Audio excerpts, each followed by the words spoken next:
Good morning students. हमने शुरू किया था एक विमीय सदिश या एक विमीय गति। अगर अपन गति शब्द का यूज करते हैं तो हम यूं देखते हैं कि एक कोई वाहन एक दिशा में गति कर रहा है, और अगर अपन सदिश की बात करते हैं तो वो उस दिशा में उसका संख्यात्मक मान और उसकी दिशा दोनों राशियां आ जाती हैं। तो इसको मैंने समझा दिया था आपको कि एक विमीय सदिश कौन कौन से होते हैं। तीन दिशाएं मैंने आपको बताई थी, एक्स अक्ष की अनुदिश, वाई अक्ष के अनुदिश और जेड अक्ष के अनुदिश। अगर कोई भी वस्तु गतिशील है तो उसे हम कहते हैं एक विमीय सदिश। तो इसकी परिभाषा हो जाएगी वह सदिश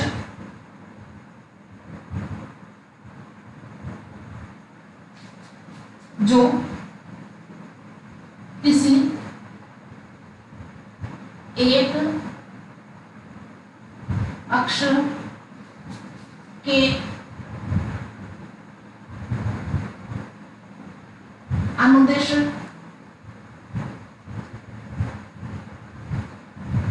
होता है,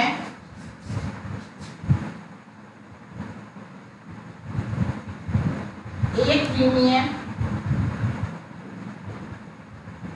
सदिश कहलाता है। और आप तीन डायग्राम जो मैंने आपको कल बनाए थे वो तीनों डायग्राम आ जाएंगे। एक्स अक्ष में है तो एक्स अक्ष का सदिश आ जाएगा, वाई अक्ष में है तो वाई अक्ष का आ जाएगा, और अगर जेड अक्ष में है तो जेड अक्ष का आ जाएगा। दूसरा जो है ये पहला है दूसरा द्विविमीय सदिश। द्विविमीय सदिश, द्वि मतलब दो, ऐसा सदिश जिसकी दो दिशाएं हैं। दो दिशाएं मतलब x और y या y और z या x और z। अब वो दो दिशाएं किस प्रकार से संभव है? जैसे मान लो कोई भी समतल है, हम ग्राफ खींचते हैं x और y दिशा में। आप लोगों ने भी खींचे हैं, 10th क्लास में खींचे ना। ये x अक्ष है और ये y अक्ष है। आपने निर्देशांक लिए होंगे x और y के। मान लो आपने निर्देशांक लिए हैं, कोई बिंदु P है 2,3, तो आपने बिंदु लगाया होगा किसी भी समतल में, लगाया होगा ना। यहाँ 2 है, इसका मतलब x के निर्देशांक कितना है 2। यहाँ 3 है, इसका मतलब y का निर्देशांक कितना है 3। तो यहाँ पर 1 और ये 2, और यहाँ पर 1 2 और ये 3। ये जो डॉट आएगा वो यहाँ जाएगा। तो बिंदु P जो होगा वो इस तल में आएगा। कौन से तल में? x और y तल। इसका जो z अक्ष का जो निर्देशांक है वो कितना होगा 0। z अक्ष का निर्देशांक कितना होगा 0। ठीक है, तो इसको अपन कहते हैं द्विविमीय सदिश। जो वह सदिश जो किसी तल में होता है, ये तल, इसको तल बोलते हैं। ये कौन सा तल है? एक्स वाई तल। इसी प्रकार यदि मान लो यहाँ पर y और z हो तो वो कौन सा तल कहलाएगा? yz तल कहलाएगा। ठीक है, आप अपने रूम में या किसी भी जो घनाकार या घनाभ के आकार का रूम है, जैसे मान लो मैं ये जो दीवार है पूरी, ये जो दीवार है ये मान लो x अक्ष है, ये y अक्ष है, और इसके सामने वाली अगर z अक्ष है तो ये x y तल हो गया। आप जिस रूम में बैठे हैं उसके सामने वाला पृष्ठ, एक इधर वाला पृष्ठ और एक वो पृष्ठ जिस पर आप खड़े हैं, ये तीन पृष्ठ या ये तीन तल होंगे। ये तीन तल कौन कौन से होंगे? एक होगा एक्स वाई, दूसरा होगा वाई जेड और तीसरा होगा जेड एक्स। इन तीनों में तीसरा जो निर्देशांक है वो 0 होगा। इसमें z का 0 होगा, इसमें x का 0 होगा और इसमें y का 0 होगा। तो वह सदिश जो किसी तल में स्थित होता है वह क्या कहलाता है? द्विविमीय सदिश कहलाएगा। इसकी परिभाषा और इसकी जो डायग्राम है वह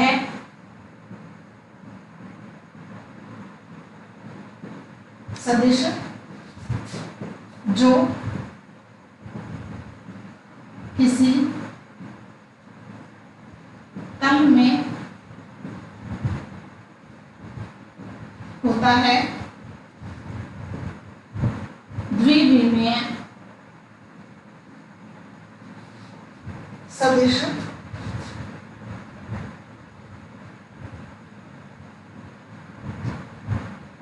कहलाता है।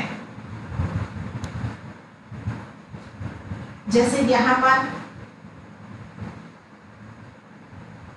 ये x, ये y और ये मान लो z है, ये मूल बिंदु, यहां पर बिंदु P है और ये सदिश हो गया। इसके निर्देशांक कौन से निर्देशांक आएंगे? x, y और z। आपके पास में 3 अक्ष हैं, ये हमने कौन से तल में ले रखा है? x और y तल में ले रखा है। तो यहाँ निर्देशांक जो आएंगे वो किसके आएंगे? x और y के आएंगे। तो यहाँ x, y और ये z का निर्देशांक क्या हो जाएगा? 0। ठीक है। इसी प्रकार यदि हम ये z लें, ये x और ये अगर y लें, अब यहां पर अपन ने बिंदु P लिया। अब आप बताइए ये कौन सा तल है? ये तल कौन सा तल कहलाएगा? z x तल। ठीक है। और इसमें कौन सा निर्देशांक 0 होगा? y वाला निर्देशांक 0 होगा। समझ में आ गया? y का निर्देशांक 0 होगा। तो यहाँ x का निर्देशांक स्मॉल x, y का निर्देशांक 0 और z का निर्देशांक z। क्लियर हो गया? समझ में आ गया सबके? तीसरा एक तरफ अपन और लें, ये अपन ले लें y, ये ले लें z और ये अक्ष मान ले लें अपन x। अब अगर अपन ने बिंदु P लिया इस तल में, बोलिए कौन सा निर्देशांक 0 होगा और ये तल कौन सा है? इस तल का नाम क्या होगा? y z तल। ठीक है। और निर्देशांक कौन सा 0 होगा? x वाला। x वाला निर्देशांक जो होगा वो 0 होगा। तो यहाँ निर्देशांक अपन लिखेंगे 0, y और z। समझ में आ गया सबके? अब इनके जो अपन सदिश जो रूप है वो अपन किस प्रकार से लिखेंगे?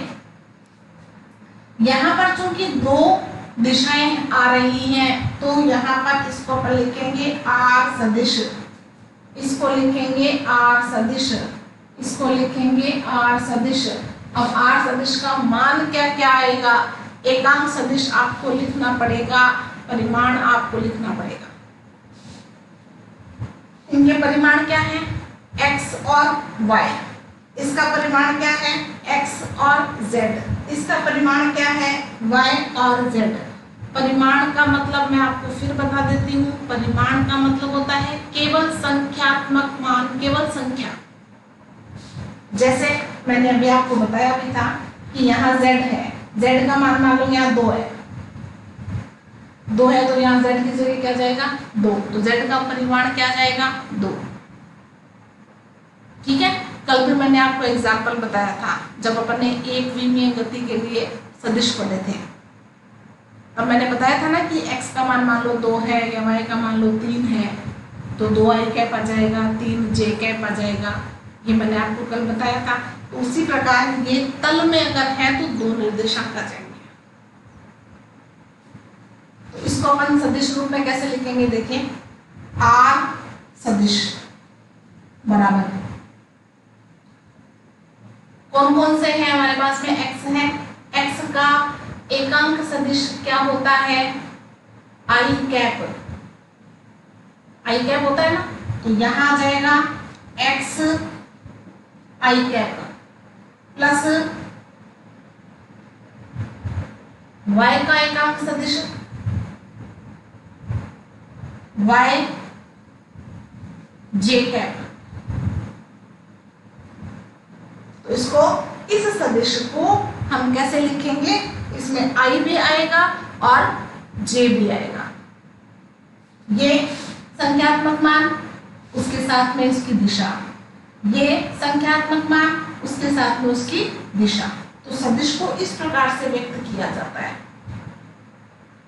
बात समझ में आ गई? कल अपन ने एक विमीय वाला पढ़ा था, उसमें केवल एक आया था, या तो आई कैप आया था, या जे कैप आया था, या के कैप आया था। तीनों चित्र अपन ने पढ़े थे। अब यहाँ पर तल में है, तो तल में दो निर्देशांक आएंगे, तो हम दोनों को बीच में प्लस का चिन्ह लगाकर लिखेंगे। ये सदिश लिखने का तरीका होता है, ऐसे लिखा जाता है सदिश। अब आप इसका बता सकते हैं, इसका क्या जाएगा? आर सदिश बराबर, बोलिए, एक्स और जेड दे रखा है, तो क्या लिखूं एक्स में? एक्स में आ जाएगा एक्स आई कैप प्लस जेड के लिए के कैप, के कैप बताया था ना, तो यहां जाएगा जेड के कैप। तो ये इस सदिश का ये समीकरण बन गया। इस सदिश को हम इस प्रकार से व्यक्त करते हैं सदिश के रूप में, जिसमें परिमाण भी आएगा, दिशा भी आएगी, और जितनी भी दिशा है, दो दिशा है तो दोनों को प्लस करके लिखेंगे, और एक दिशा है तो केवल अकेले को लिखेंगे। ठीक इसी प्रकार इसको भी अपन लिख सकते हैं। आर सदिश बराबर, बोलिए कौन कौन से हैं हमारे पास में? y और z। तो y का क्या जाएगा? y j कैप, y के साथ क्या आएगा? j कैप प्लस z के साथ k कैप, z के साथ k कैप। ठीक है, तो ये हो गया हमारा द्विविमीय सदिश, जिसमें दो दिशाएं होती हैं। या अपन यूं कहें कि तल में अगर कोई सदिश है तो उसको अपन कहते हैं द्विविमीय सदिश। तीसरा, त्रिविमीय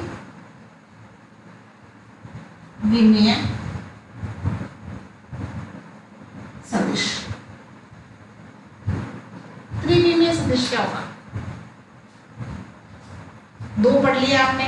आप त्रिविमीय का आसानी से अनुमान लगा सकते हैं कि त्रिविमीय वाला हम क्या लिखें? त्रिविमीय, त्रि वह सदिश जिसमें तीनों दिशाएं सम्मिलित होती हैं। तीनों दिशाएं, x भी होगा, y भी होगा और z भी होगा। ठीक है, तो ऐसा कहाँ संभव है बताइए? तल में तो केवल दो सदिश होते हैं। अगर कोई कण या कोई भी वस्तु या कोई भी पिंड अगर तल में स्थित है, तल का मतलब जैसे अपन ने नोटबुक में लिखा, ठीक है, अपन खड़े हैं, जितनी भी पृथ्वी पर वस्तुएं रखी हुई है, जमीन पर रखी हुई है, पृथ्वी के ऊपर रखी हुई है, वो सभी द्विविमीय है। उसके केवल दो निर्देशांक होते हैं जो किसी तल में होता है। लेकिन अगर कोई पिंड हवा में है, हवा में होने का मतलब जैसे पतंग उड़ रही है तो पतंग हवा में होती है, पक्षी उड़ रहा है, पक्षी हवा में, ठीक है, और एरोप्लेन है या कोई भी कण, कोई भी पिंड जो समष्टि में होता है, समष्टि मैंने आपको बताई थी, आकाश, जो पृथ्वी की सतह से ऊपर उठकर अगर कोई पिंड है तो उसकी कितनी दिशाएं संभव हैं? तीन दिशाएं। उसके तीन निर्देशांक होंगे, x का, y का और z का। ठीक है, तो वह सदिश जो आकाश में या समष्टि में स्थित होता है उसे अपन क्या कहेंगे? त्रिविमीय सदिश। तो वह सदिश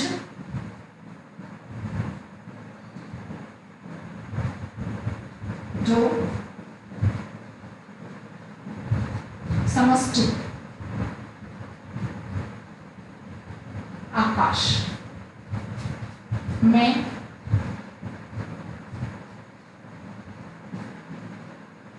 स्थित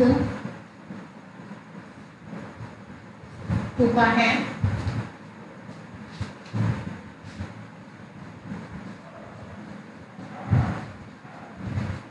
त्रिविमीय सदिश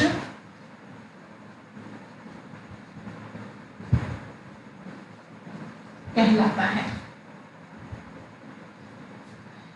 द्विविमीय समझ में आ गया। तल में जितने भी वाहन चलते हैं, हम गति कर रहे हैं, वो सब द्विविमीय है। पृथ्वी पर अगर कोई पिंड गतिशील है धरातल पर, तो वह द्विविमीय सदिश और वह जो गति है वो द्विविमीय गति कहलाएगी। त्रिविमीय में तीनों निर्देशांक होंगे, तो उसको अपन किस प्रकार से व्यक्त करेंगे? उसके सदिश में भी तीनों आएंगे।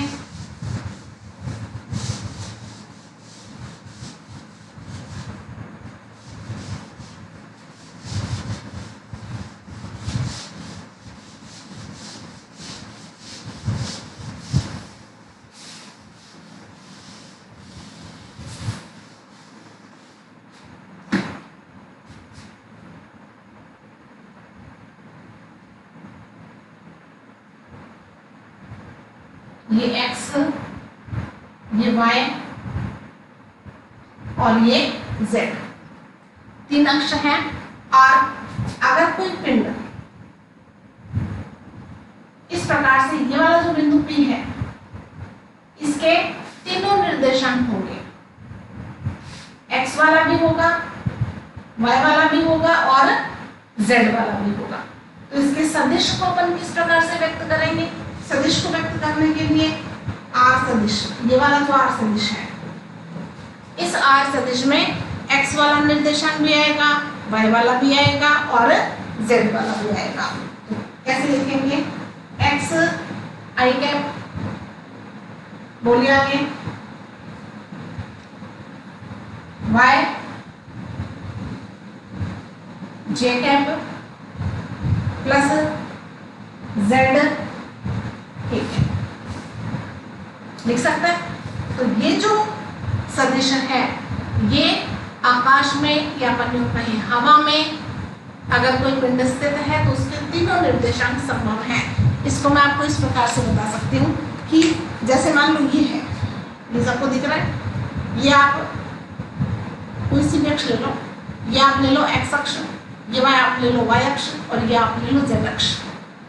ठीक है, तीनों अक्ष आपके सामने, आप इस प्रकार से ले सकते हैं। ठीक है, ये x, ये y और ये z, ये आप बाहर ले सकते हैं, ऐसे ले सकते हैं। ठीक है, ऐसे ले सकते हैं। अब यहाँ पर कोई भी पिंड, मैं आपको ये बताती हूँ, यहाँ पर ये है, मान लो ये जहाँ पर तीनों रेखाएं मिल रही हैं, वो तो वो बिंदु हो गया। ये